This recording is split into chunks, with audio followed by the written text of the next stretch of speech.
የምትሄደው? እኔ ለማን ጥላ ነው የምትሄደው? በእግዚአብሔር ስም የት ነው የምትሄደው? ይኸውልህ አንቺ ስራ ነው ቢገባሽ። ስማ ወዴት ነው የምትሄደው? ሲጀመር ምን ማለት ነው? ምንድነው ወዴት ነው የምትሄደው? ከዚህ በኋላ የሚቀየር ነገር የለም። ሄሎ እኔ ትኬት ገዝቻለሁ። 2 ሰዓት ምናምን ቢሉ ማራዘም ትችላለህ ናቲ ማራዘም ትችላለህ። ነገሮችን ማስተካከል ትችላለህ ብዬ አራዝሜልሽ ነበር። አልፈልግም ውጣ ብለሽ ከወንድ ጋር አባረሽ ነው ይላልሽ።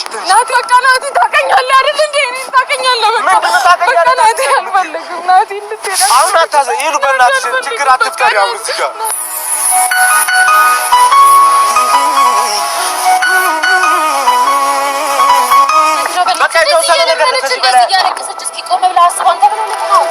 ሄሎ ስርዓት ያዥ፣ አታናድጂ። ምንድን ነው እያደረግሽ ያለሽው?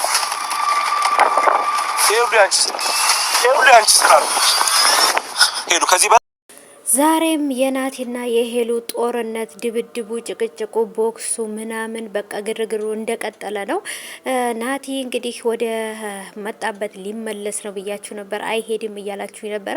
እንዳያችሁት እንግዲህ ይኸው ተዘጋጅቶ ነበር ቪዲዮ የሰራውላችሁ፣ ውሸት አይደለም። አይታችሁታል። እንግዲህ ሁሉ ነገር ተዘጋጅቶ በራሱን ትለቆት ነበር ያገኘሁትና እኔ በቃ እውነት ለመናገር ሙሉ ለሙሉ የሄደና በቃ ከማይገናኙ ነበር የመሰለኝ። ግን ሄሉ መታ ልታድነው ይገባል፣ ልትመልሰው ይገባል ብዬ ነበር ማለት ነው። ምክንያቱም እሱ እዛ ቢሄድም ይታመማል። ምክንያቱም ከሷ ጋር ሳይስማማ ከሷ ጋር ነገሮቹ ሳይጨርስ ስለሆነ ሊሄድ የነበረው።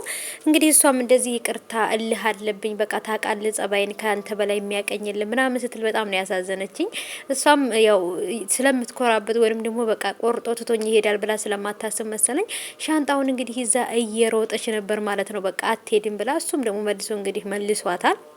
እውነት ሄሎ ትንሽ አሳዘነችኝ ማለት ነው ውዶቼ። ምክንያቱም አንዳንድ ጊዜ የምትወዱት ሰው የእውነት እንደዚህ ቆርጦ ይሄዳል ብላችሁ አትጠብቁም። እና እንግዲህ ኤርፖርት ላይ የተፈጠረው ግርግር ጭቅጭቅ እንግዲህ እንዳያችሁት ነው።